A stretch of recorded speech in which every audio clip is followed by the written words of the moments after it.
أشهد أن لا إله إلا الله. السلام عليكم ورحمة الله تعالى وبركاته. والصلاة والسلام على المرسلين سيدنا محمد وعلى آله وأصحابه أجمعين. Sima ya kutonda nzambe botondi, sima ya kusenga kimia ya nzambe ezala ipa ya ntoma na biso Muhammad sallallahu alaihi wasallam, na baye nyoso ibaza kulanda ye na sima na biso baye tozo sala effort ya kupusa na nzela ya nzambe par rapport ya nzela ya prophète na biso Muhammad sallallahu alaihi wasallam, kimia bolamu pe ezala omboka obino. Na mokolo alelo oyo nazali ngai meite tozali kolobela maye oyo etali basi. Na kanisi basi na Islam elobi pe mingi. Na tina na yango bato nyonso balingi pe bayeba basi na kati ya Islam ou bien basi na mirie rural bakoki ko investir bango ndenge nini. Yango thème na biso ya lelo ezali comment investir et comment l'Islam investit la femme au milieu rural ou bien milieu reculé. Donc na ba milieu oyo rural ou bien ba milieu reculé, Islam elobi basi esengeli bazala ndenge nini. Natina na yango nazali ngai meite nazali na ustaz Sheikh Famba Ali oyo azali imam ya mosquée ya Isoki nde tokosolela naye makambo oyo. Po na kubanda na kupesa nano imam. Salamu alaikum imam. Wa alaikum assalam wa rahmatullahi wa barakatuh. Lelo tozali na yo, lelo yo ndo oloba. Ngana zana ya goloba te, sikoyo, comment Islam ezali ko investir mwasi en milieu rural ou reculé. Parce que ngalo le munde na ba na zalaka mwa ba difficulté ka mwa ebele usazo okiko répondre yango. Merci mingi na kumisi nzambe Allah subhanahu wa ta'ala. Alhamdulillahi rabbil alamin. Wa sallallahu wa sallam ala rasulillahi al-amin wa ala alihi wa sahbihi ajma'in wa ba'd. Avant toute chose, ndenge buyebi tradition na biso ezali esengeli nanu to rendre hommage à Allah subhanahu wa ta'ala, tuzongi sabatondi epana kolo nzambe pe na kusenga kimia pe oboti ya nzambe ote ya prophète Muhammad sallallahu alaihi wasallam, na bayekoli na ye, na basi na ye, na bato ya libota na ye, na ba musulman nyoso oyo bazali kolanda nzela na ye kino suka ya molongo. Allahumma amin ya rabbal alamin. To pesipe merci mingi na bino ndenge bo invité biso na katikati na émission oyo. Merci. Ezali vraiment eloko ya mutuya sengeli tozongisa matondi to remercier parce que ezali parmi ba musala ya munene ya ko transmettre liloba oyo Allah subhanahu wa ta'ala akitsaki pa ya toma Muhammad sallallahu alaihi wasallam pe ntoma na biso Muhammad sallallahu alaihi wasallam ayebisi na biso alobi balighu anni walau aya. Soki ozali ata na mwa verset moko hadith moko esengeli na yo okokisaka etinda to okokisa opanza yango message wana ya Islam de façon que motonyo surtout akoka ko yeba réalité ya Islam ndenge nini ezali. Motuna utuni ngai ezali ya motuya parce que lelo na katkat na mboka na biso RDC basi bazalaki na lisanga bazasanganaki priorité oyo gouvernement na biso et zwaki mokano que sengeli ba investir la femme en milieu rural. Ça veut dire basi oyo bazalaka na mboka wana, basi oyo bazalaka kosala misala ya mike na ba périphérie, ba oyo bazalaka na ba milieu reculé esengeli ba sala investissement na bango batikala lisusu basi ya lolenge wana te. Sikoyo nakanisi mutuna na yo ndenge nini Islam elakisi biso ou bien Islam ezali kopesa apport na RDC po na koinvestir mwasi na milieu rural to na ba milieu reculé. Parce que mwasi azali d'abord na considéré dans 4 dans l'islam comme un être humain, une personne à part entière. Azali demi-homme te. Mwasi azali moto lokola mobali. Ekelamu ya Allah subhanahu wa ta'ala lokola mobali. Nakanisi azali clair dans 4e chapitre 5 Coran. Na verset ya yambo Islam ezali koyebisa biso nini elobi a'udhu billahi minash shaitani rajim bismillahir rahmanir rahim ya ayuhan nas ebino bato ittaqu rabbakum alladhi khalaqakum min nafsin wahida wa khalaqa minha zawjaha. Allah subhanahu wa ta'ala lobi boye ebino bato ici azali ko parler azolobela sens moko global ko généraliser.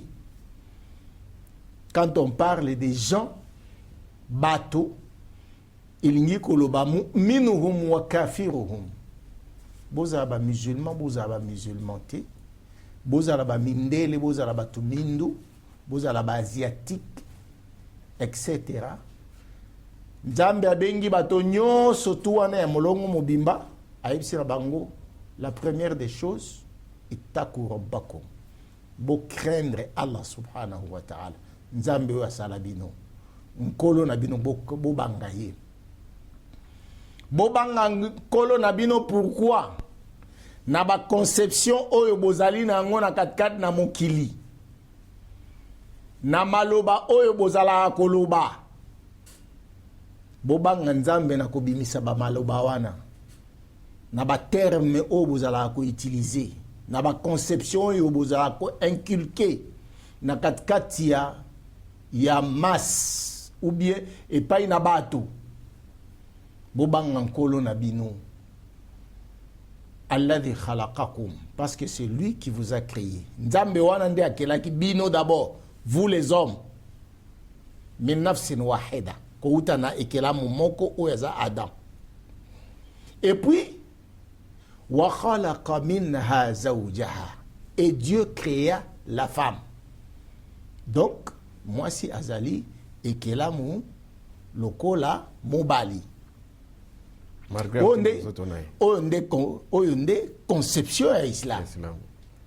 Pourquoi nzambe alobi na bato babanga ye batambola na bobangi nzambe? Pourquoi? Parce que ezali na ba makambo ebele, ba conception ebele oyo basia ba inculka bato na 4 na mokili, ba conception oyo Islam eye ko éradiquer yango, ko longola yango.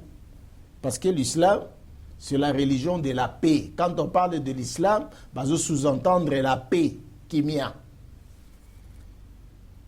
Islam eye kokuta prophète Muhammad sallallahu alayhi wa sallam eye kokuta barab bazalaki na système ya ko enterrer basi bana basi musoka boti mwana ya mwasi a enterrer vivante azali na bomoi, akuti conception wana, akuti ba pratique wana. Coran yebisi na biso tozali na 16e chapitre à 5 Coran, chapitre les abeilles. Allah subhanahu wa ta'ala alobi wa idha bushira ahaduhum bil untha dhalla wajhuhu muswaddan wa huwa kadhim yatawara min qaumin bisu'i ma bushira bih ayumsikuhu ala hunin aw yadussuhu fi turab. Soki mutu baye kopesa ye sango ke mwasi na yo aboti mwana ya mwasi, okomona ke elongi na ye changer, ekomi assombri elongi na ye akomi na kanda na ba regret na ba regret pona nini mwasi oyo ekobotelanga mwana mwasi surtout mibali ebele okomona soki baza ba nouveau marié mwana na ye ya liboso akolinga kaka ye azala mwana ya mobali akolinga te ke no mwasi na ye abota mwana ya mwasi alors que Allah subhanahu wa ta'ala parmi badon na ye apréféraka d'abord kopesa moto mwana ya mwasi nde azala mwana ya liboso na badon ya Allah subhanahu wa ta'ala ndenge elobami na katikati na Coran Allah subhanahu wa ta'ala yebisi na biso alobi lillahi mulku samawati wal ard nzambe nde azali na royauté ya likolo na se yakhluqu ma yasha akreaka oyo ye alingi yahabu liman yashaa inathan azala kosala don ya oyo ye alingi epai ya moto don ya bana basi. D'abord il a commencé par les femmes. Wa yahabu liman yasha adhukur. Après kopesa don ya bana basi nde aye kopesa siko bana ya mibali. Au yuzawijuhum dhukurana wa inatha. Et parfois Allah subhanahu wa ta'ala apesa ka don ya mapasa soit ba faux jumeaux soit ba vrai jumeaux. ويجعل من يشاء عقيما نزامbe asalaka pe basi mususu keno akotikala akobota te.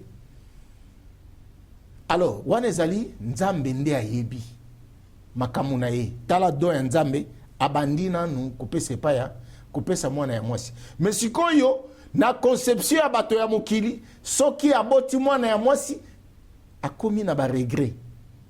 Na tango ya baarabe ya kala wa idha bushira ahadum bil untha soki mwana ya mwasi abotami baye kopesa esango keno mwasi na aboti mwana ya mwasi dhalla wajhuhu muswaddan wa huwa kadhib okomuna abzana kanda elongi na ye changer yatawara min qaumin bisu'i ma bushira be okomona akomi kobatama kobomba na bato bamona yete pona nini pona soni bakobanda ko lakse misapatoli tala oyo azobotela bato bana ya basi bana ya basi bana ya basi. Pourquoi bana ya basi bozo ko cholaye? Parce que conception moko ezali lokwa na mboka na biso balobi mwasi atongaka mboka te. Conception ya mibale balobi mwasi kolia na mwasi kolia na ndoki. Ozomona ba conception wana eza satanique diabolique. Mais Allah subhanahu wa ta'ala katika na Coran alobi makambo ya lolengo wana ezate. Et tout ça c'est parce que zali na ba conception mususu ekote na kati ya mitema ya batu balakise batu keno tango nzambe akitsa tango nzambe akreaki Adam na Eve et kosala que Eve nde azwaki mbuma aye kokosa nango Adam ale mbuma. Eve nde aliaki mbuma na sima nango aye kokosa Adam. Nzokande Coran et biso le contraire. Biso na 20e chapitre 5 Coran sourate Taha et biso na biso alobi oyo banda ekolia mbuma ezalaki Eve te ezalaki mobali. Et ezali le contraire. Ozomona. Donc ba conception wana Coran ye ko corriger yango malé mais malgré si koti ezokende de génération à génération. C'est ainsi que etikala tina époque na biso lelo osoki mwasi na ya boti ba pesio sango ke no mwasi ya boti mwana mwasi atambongo ngwe ya nini ya maternité ozali déjà na courage ya koluka mbongo ya kokendo futa na maternité okomi na bolembu ya kokendo futa maternité babote ngaka ndumba oyo akoya kaka koya kubebisa réputation nanga akoya kusala eloko ata moko te bona boy makambo ebele. C'est ainsi que l'islam ezali eye ko éradiquer makambo wana. Nzambe alobi na katikati na Coran na nini na suka nango alobi sa ama yahkumun jugement ya mabe oyo bato bazali nango conception ya mabe par rapport na makambo ya basi. Et alhamdulillah, Dieu merci, lelo batu bakomi ko fungola mwa misu, batu bakomi ko comprendre petit à petit que non, moi si azali ya solo composante ya société. Sans moi si, il n'y a pas de développement dans le cadre de la société. C'est ainsi que le prophète Muhammad sallallahu alayhi wa sallam, tant que Coran, Nzambe a expliqué la réalité wana si na bato alobi attention, innama nisa ou shaka ikurijal. Sachez bien que bana yabasi bazali ba sœur ya mibali. Donc bazalo kola ndeko na yo ya mwasi obotami na ye papa moko mama moko. Donc ko discriminer yete, ko stigmatiser yete. Ezali eloko moko très très capital. Comme na yete que non azali une demi-personne te, mais plutôt azali une personne à part entière. C'est ainsi que maintenant batu bakomi ko prendre conscience to komi sinzambe parce que bakomi ko zonga pour malembe na makam enseignement ndenge Coran ezali koyebisa na biso. Alors comment investir la femme en islam? Comment l'islam investit la femme en milieu rural? Comment est-ce que l'islam est apporté enseignement na yango pour investir moi si le quoi to komi na clôture il y a moi de la femme. Islam, la première des choses, Islam ezali ko lutter contre la discrimination et ezali ko lutter contre la stigmatisation. Et c'est une réalité kozala ko discriminer mwana mwasi ko nini ko stigmatiser mwana mwasi. Ça veut dire que monaka ezala mamaka mususu oyo esengeli mwasi asala mais soki mwasi ayeka botie na pembeni botiki mwana mwasi bozali ko tenir compte kaka na bana ya mibali eloko wana ezali eloko ya malamu te. La première des choses, l'islam vient lutter contre la stigmatisation et la discrimination. Et ça très très important parce que nzambe ayebisi na biso alobi ayebisi na biso boye na 4 na beaucoup na essence. Nous sommes au 49e chapitre à 5 ans, chapitre à les appartements. Allah subhanahu wa ta'ala azali ko yebisa na biso nini? Ayebisi na biso alobi ya solo la yaskhar qaumun min qaumin ya ayyuha alladhina amanu e bino bandimi bino bat bosambelaka la yaskhar qaumun min qaumin asa an yakuna khayran minhum. Esengelite groupe moko ya bato ya mibali bazalaka ko discriminer ko stigmatiser groupe moko ya basi ou bien groupe mususu ya mibali wala nisa min nisa pe esengelite groupe moko ya basi bazala kozala stigmatiser entre bango na bango to bazalaka ko vivre na discrimination entre bango na bango. Et puis ça met discrimination la yaskhar qaumun min qaumin asa an yakuna khayrun minhum wala nisa min nisa asa an yakunna khayrun minhunna. Peut-être au komona oyo yozo discriminer soki azali mwasi to azali mobali, peut-être oyo wana okozala plus valeureux na mission nzambe koleka yo, peut-être okozala plus utile na 4 na société koleka yo. Allah subhanahu wa ta'ala akei musika alobi wala tanabadhu bil alqab, alobi bozalaka ko bamana ba sobriquet injurier te entre bino na bino. Mwasi atonga mboka te, mwasi azala, mwasi kolia na mwasi kolia na ndoki, ainsi de suite. Wala tanabadhu bil alqab bi'sal ismul fusuq ba'da al iman. Wana ezali ba sobriquet moko injurier alors que bozali kolobake bozali na kondima. Soki botubeli na likambo wana te bokozala na problème na mission ya Nzambe. Tozali na 49e chapitre à 5 Coran.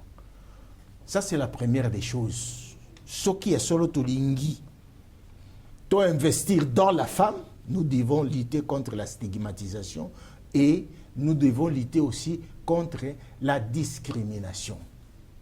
Deuxième élément, pour investir et pas nabasi, et sengeli to accorder et pas nabasi occasion wana ya kotanga. Et sengeli to accorder basi bako mape na niveau ya kotanga lokola ndenge mibali bazalaka kotanga. Et surtout les femmes en milieu rural. Basi o bazalaka na mboka. Malgré liloba wana pe ezali na moins discrimination parce que oyebi biso na kisasa tozala eloko mukeka soko salika eloko ya mabebwe e yango uti mboka to ndeni tala yo bima kuno ozolo bakutu eloko nini yo za mtu mboka. Donc ezali na moins eloko mobo ya discrimination azaka mwasi ezate que non mwasi wana ya mboka azali demi mwasi que mwasi azovana na ville ezali sorte moko pe ya discrimination islam ezako linga makambo wana te. Alors pona ko komisa ye bakoma au même diapason esengeli alors ko offrir ye ba occasion ya kotanga ndenge mwasi oyo azalaka na ville, une femme en milieu urbain azalaka qu'offrir occasion pe ya kotanga la scolarisation des femmes atanga parce que l'islam il y a qui pour éliminer, éradiquer l'ignorance de l'homme et de la femme. À partir il y a premier verset révélation à liboso qui t'a par le prophète Muhammad sallallahu alayhi wa sallam. Prophète sallallahu alayhi wa sallam, Allah subhanahu wa ta'ala alobi dans chapitre à l'adhérence alobi iqra, lisez ou bien lis a pesi obligation a pesi devoir na moto nyonso esengeli atanga moto nyonso tout à apprendre à Luka la science de l'écriture et de la lecture. Alobi nabiso na 4 na chapitre à l'adhérence alladhi allama bil qalam, c'est lui qui a enseigné à partir à l'aide de la plume. Plume ezali et komeli. Ça veut dire nous devons apprendre à nos enfants, que ce soit garçon ou fille, à écrire et à lire, l'art de la lecture et l'art de la lecture de l'écriture. À partir du Coran, verset à Liboso et Kitaka, et pas le prophète Muhammad sallallahu alayhi wa sallam. Et il y a Kolongola, ignorance. Qu'on instaurer système et alphabétisation dans le milieu rural, de façon que basi baye ba kotanga, basi pe baye ba kokoma. Ndebongo Corée yaki koloba. Ça c'est la première des choses. Pour épanouir moi si et fungola moi si mémoire akoma na ba matière ebelé à réflexion akoma na horizon moko ya ko réfléchir makambo ya minene. L'éducation de la femme. Ezali eloko moko très très capital. Parce que al-ummu madrasatun awi al-mar'atu madrasatun in a'adattaha a'adatta sha'bun tayyibul ahraqi. Na kat na islam ba yebisi na biso balobi ya solo mwasi to mama yende azali a pesaka éducation de base azali comme une école après sa éducation de base. Ce qui mwana zangi éducation de base, akoki ko évoluer te, akoki ko promouvoir te, akoki pe ko évoluer te na katikati na société pour azala utile na katikati na société. Eza loko la fondation ndako soki ezangi fondation ndako wana ekoumela te ekovanda mikolo ebele te ezali très très capital. Donc lokola mama nde aza kodétenir bamatière oyo ekosala fondation ke ezala makasi, alors il faut bien la préparer. Comment la préparer? Lutter contre la discrimination, lutter contre la stigmatisation, et puis accorder la chance ya kotanga kolongola ignorance na katikat na mutu na ye, apprendre l'art de la lecture et de l'écriture. Ezali élément moko très très capital. To fungola tatu ba école ya mike na ba milieu rural. C'est comme ça islam ezali ko enseigner biso. Ndenge ba école ezali na ba milieu urbain, to ça la paix promotion ya ba école wana na ba milieu rural, comme ça bana ya basi ba koma pe kotanga lokola ndenge biso ba mibali tozo tanga, parce que biso nyo surtout aux yeux d'Allah subhanahu wa ta'ala tozali d'abord des créatures. Comme Allah a créé Kimibali, il a aussi créé la femme. Pour biso nyo surtout tozala na égalité des chances na katkat na société. Ezali élément moko très très capital. Wana élément ya mibale na kanti bola nangai malamu ndenge tozali koloba. Élément ya misatu, comment est-ce que l'islam investit la femme en milieu rural?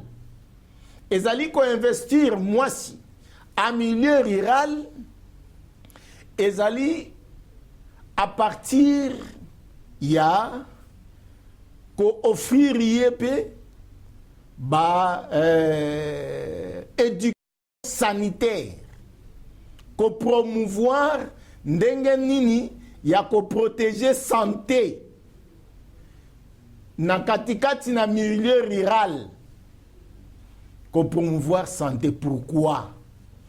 Parce que na élément o ezali ko lobela makambo ya santé na milieu rural ezalaka élément o tozwaka na milieu urbain ya makambo ya santé bokolongo no banzoto na milieu rural tozwaka yango te, ezalaka difficile. Ba hôpitaux, ba centre de santé oyo tokoki kozwa ngo na milieu urbain, to na milieu rural ezalaka te. Alors ezala gouvernement, ezala bateau personnel, ou bien individu, ou bien association, et c'est tout ça la promotion, il y a santé na kati ya milieu rural. Pona tina ya basi koyeba kobatela bokolongono bwanzoto na bango. Ezali eloko moko très très capital. Parce que l'islam nous dit ceci.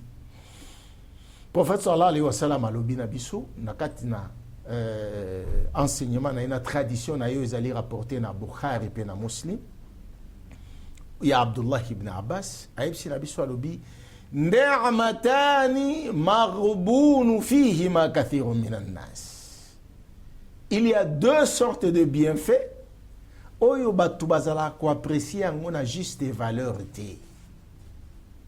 Nerma mibale bola mu mibale oyo batu bayebaka kozwa yango na valeur na yango ndenge sengelité. Wa ma huma ya Rasulallah, na yango ezali nini? Prophète alobi as-sihhatu wal faragh. Élément ya liboso ezali la santé. Ya mibale ezali le loisir. Moment où il y a loisir. Mutozali na eloko ya kosala te. Comment est-ce que koki ko profiter na moment wana ya loisir? Comment est-ce que koki ko yeba ko battre la santé? Na concernant moi na mwasi, nous allons parler de la santé de reproduction. La santé de reproduction, tozali kolobela makambo ya planning familial. Ko assurer bana ya basi, ko conscientiser bango par rapport na makambo ya planning familial. Na milieu rural, bazali na loisir mosusu te, bazali na musala mosusu te ya kosalaka, distraction mosusu bazalaka nango te, ezalaka kaka distraction ya bosangisi nzoto basi na mibali. Bana deja na age ya mike, ozomona deja bamikotisi na makambo ya bosangisi nzoto basi na mibali, kosala zina, toko kweisamaka na kati ya ekobo oyo Allah subhanahu wa ta'ala a prévenir biso na yango, danger na yango. Alobi wala taqrabu zina innahu kana fahishatan wa sa'a sabila. Bobeleme pembeni ya ekobo te, bopusa na pembeni ya fornication te, to pembeni ya adultère te, parce que ezali mbindo pe ezali nzela ya mabe ekomema bino vers la chute, ekomema bino vers le sous-développement. Soki bozali na ba conception wana, boyebi makamusu ya kosala distraction musu bozana ngote, bokoma sous-développé.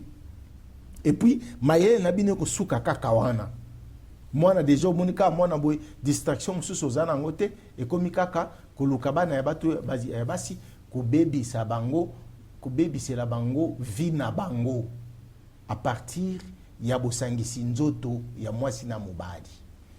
Alors, élément est très très capital. Conscientiser ces jeunes filles. Koyeba ndenge nini nzambe alobi ndenge nini bakoyi kobatela banzoto na bango na makambo etali santé de reproduction. Parce que lobi na lobi okomona mwana ya 12 ans 13 ans akomi na zemi aboti déjà 3 bana 4 bana ti omona vie na ye et baby moyen sikoya koma vraiment une femme utile na katikati na société ta mususu atanga pour être à servir société na ye et cause la difficile, alors que azali une composante, azali pe na une pierre à apporter na édifice ya société.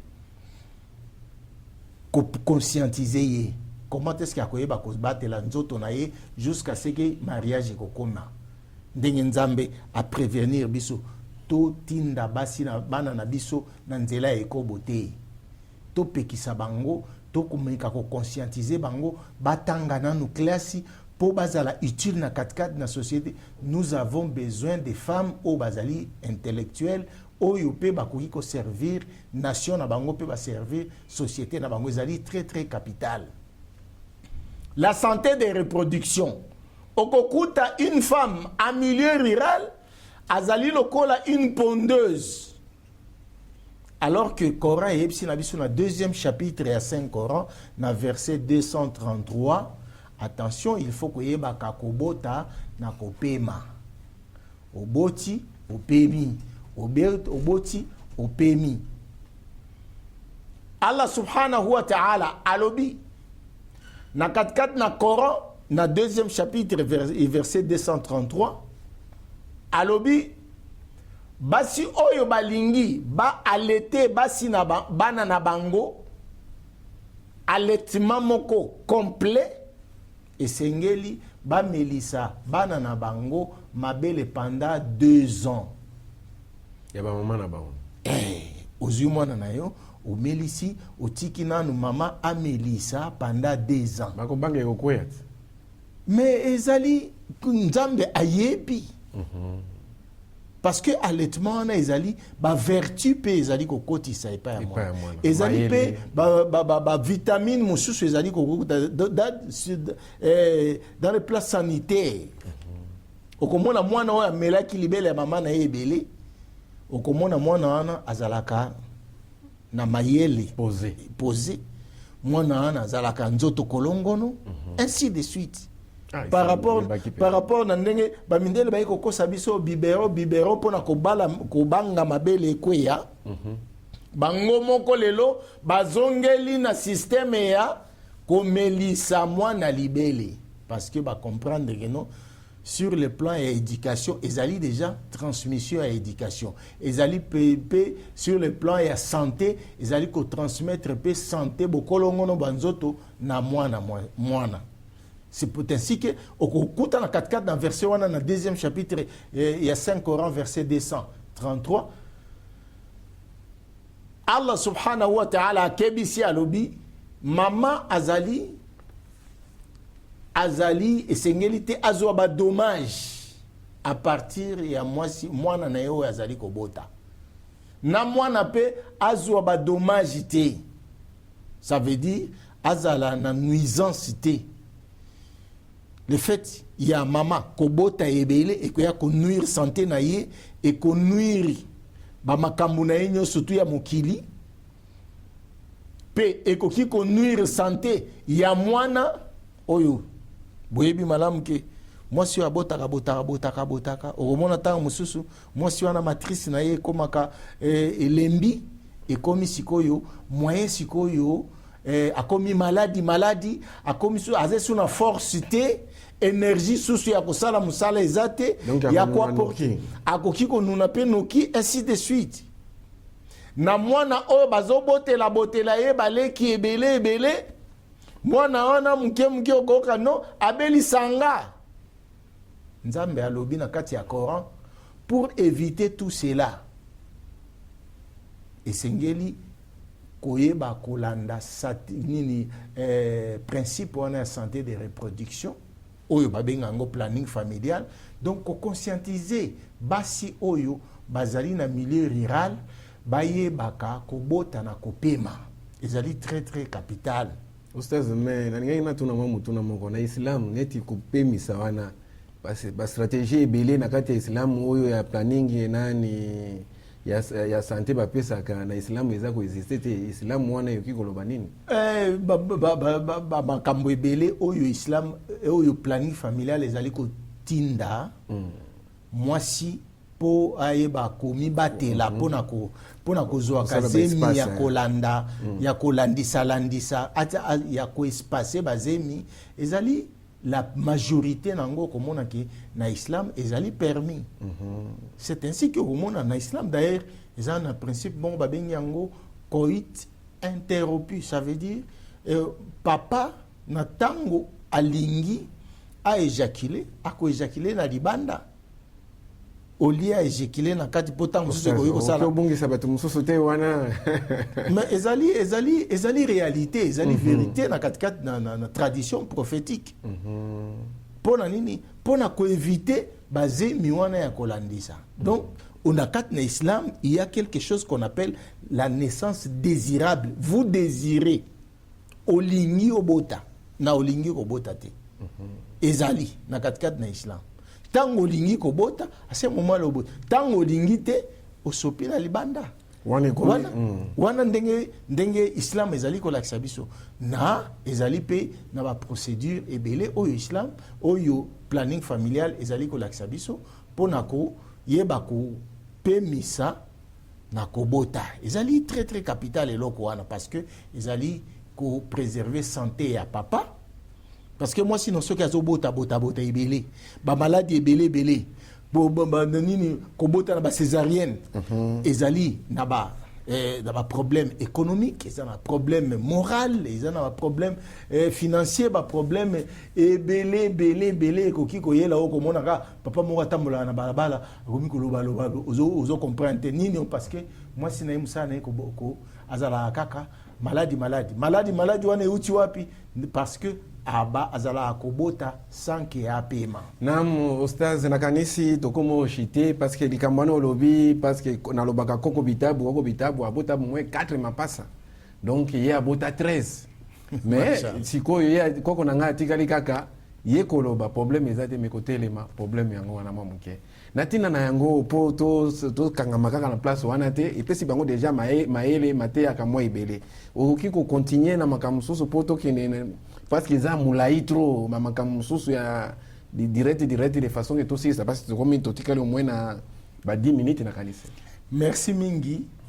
Comment est-ce que tu peux investir moi si na milieu rural? Tu peux investir moi si na milieu rural na ko éduquer d'abord ko éduquer moralement na ko instaurer la paix et la sécurité dans le milieu rural. La paix et la sécurité. Ça veut dire, mingi soki eza bakuluna soki ezali banini okomona na bapériphérique kuna nde bamonelaka mpenza basi mwasi moko aza okende na bilanga balandi ye akendeki kobina balandi ye bakata ye machete babotoli ye base na ye ya mapa basali ye boye na boye baviole ye basali ye boye na boye. Surtout biso bato ya pembeni ya zando bato ozovive pembeni donc ya zando.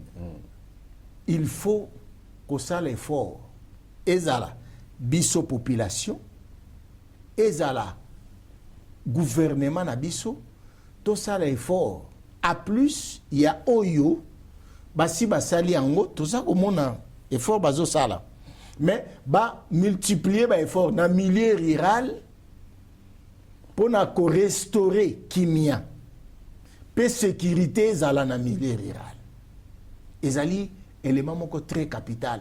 Moi si wana ya milieu rural a okozala investi te soki azali nini azali en sécurité te soki aza na pete ata soki par exemple accordé financièrement opesi ye mbongo pour investir pour akoka kosala mosala akoinvestir ndenge nini mbongo wana opesi ye ake nango ntango azokende na banzela ya zamba wana bakuluna babotoli ye même capacité à mayele à s'organiser. Donc tout ça il faut restaurer la paix.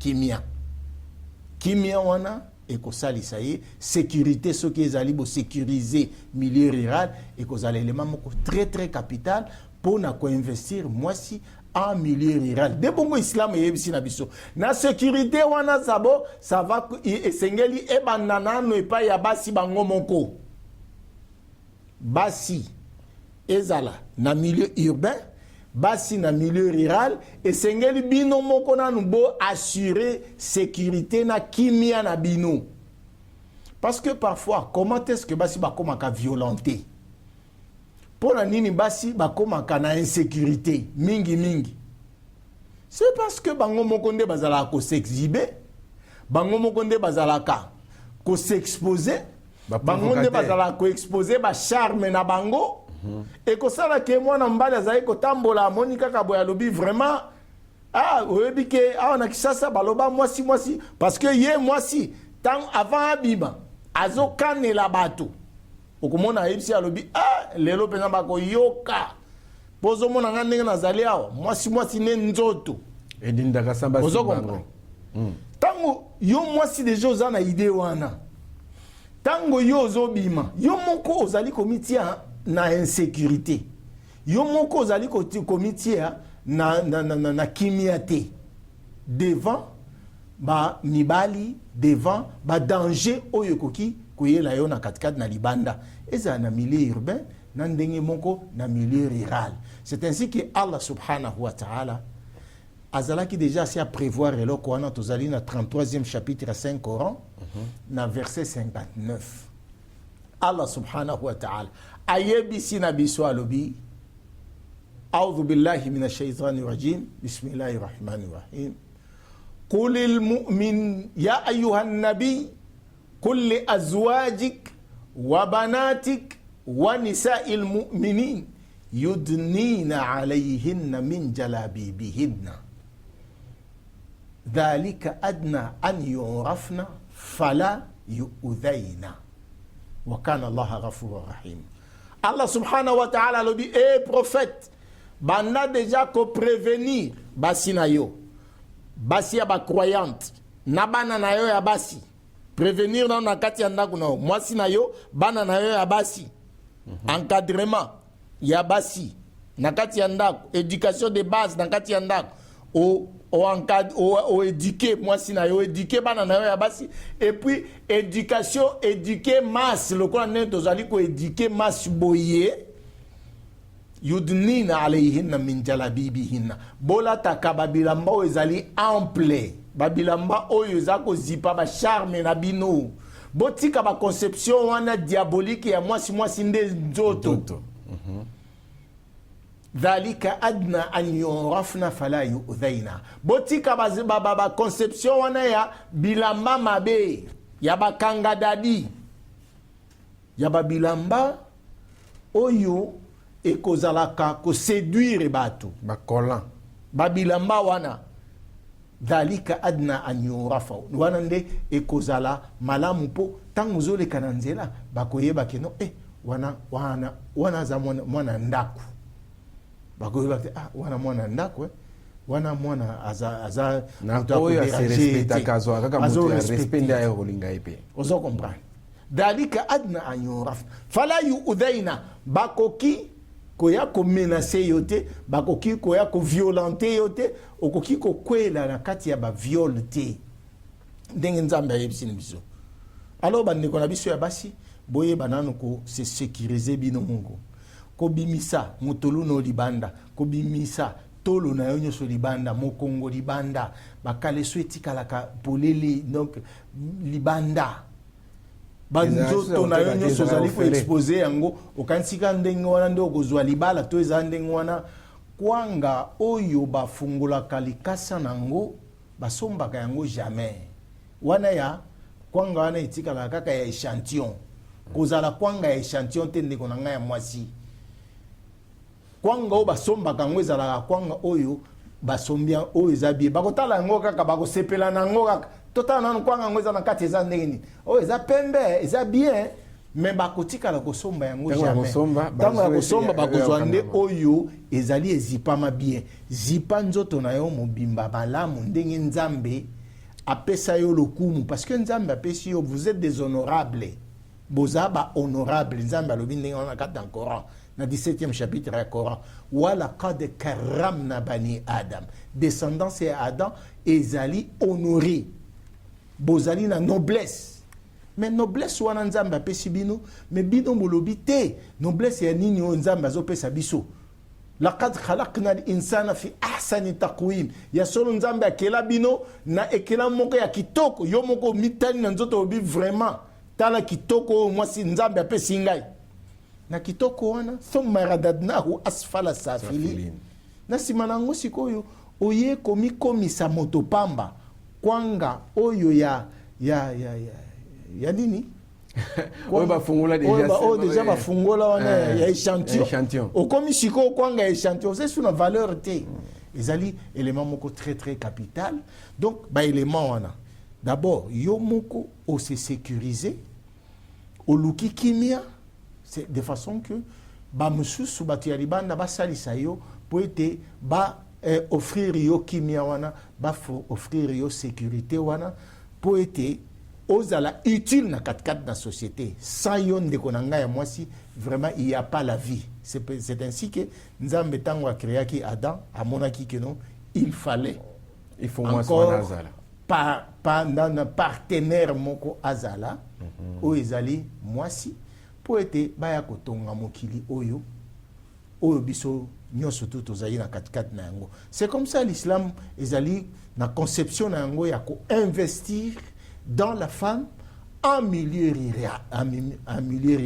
À ce moment-là, tokomi na égalité des chances na tango wana biso nyonso na miso ya nzambe tokozala bikelamu pe batu oyo nzambe a honoré pe a pesi bangolo. Alhamdulillah ostaz na kanisi oyo yo tei oyo yo lobi ezali kaka ba femme na mirie réalité mais ezali epai ya basi nyonso azala musulman te na bayeba ko se respecter nde mokili e ko respecter bango bayeba kolanda liloba ya nzambe nde liloba ya nzambe e kozala likolo na yango ya solo bandeko basili koyeba na basi nyonso basili koyeba meme mibali eza pe conseil quelque chose eza ya basi mais conseil pe ko profiter pe epa ya bandeko na biso mibali selon islam ustazi liloba no ya suka par rapport ya émission eleki ndenge nini ubi omoni ndenge nini to remercier bino lisusu na to remercier initiateur ya honorable Serge Kaimbe honorable oyo ba musulman bazo benga nga mikolo nyonso pona kosenga rediffusion tilelo oyo nano ayambinga ite na kopesa numéro ya ba musulman nyonso na kopesa ba musulman nyonso ba numéro na ye tozali ko remercier mingi pona kopesa biso opportunité oyo po ete quelque part vrai visage ya islam ekoka ko apparaître na mokili apport oyo islam eye nango na katikati na société ekoka mpe kopanzana na katikati na mboka bato mpe bayeba kino l'islam ezali oyo religion ya kimia, islam ezali religion ya développement, ezali religion oyo ezali koapporter évolution na ma plan nyonso tu na ba domaine nyonso tu ezali na apport nango positif. Alors contrairement à ndenge bato basi ba mesana koyeba kaka islam religion ba marabout, islam religion ba buka bato makolo ya kindoki, islam religion ya ba wara ya ba ndingari, ainsi de suite. Mais plutôt maintenant tozali a salisi biso tokoka ko présenter islam comme enseignement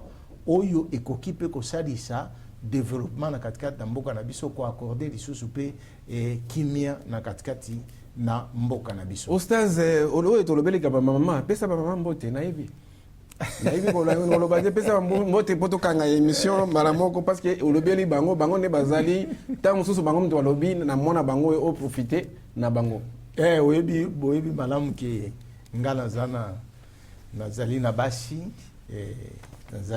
mibale nazali kopesa bango mbote tika ete nzambe akoka kotia kimia na katikati na bango, et surtout chéri a yazwaka mbote boyebi ye malamu na ndenge moko pe tozali na mukwe original ye oya ye penza lokola azala kolanda mingi émission oya baraka, ainsi que ba mama nyonso ya mosquée ya Isoki oyo ba sepelaka koyoka liloba ya Allah subhanahu wa ta'ala, topesi bango kimia pe mbote ebele na ba mama ya RDC mobimba tika ete nzambe apambola bino asala ke ya solo bozala ya kotelema pe bosungana no islam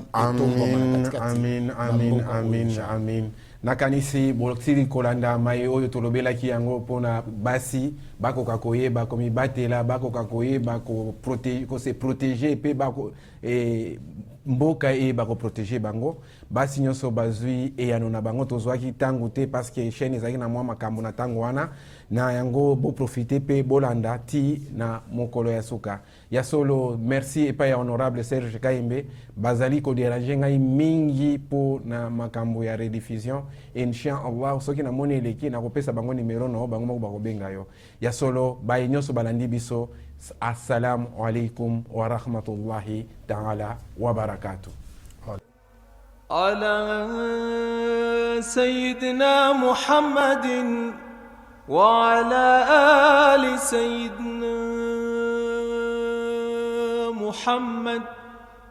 اللهم صل وسلم عليه يا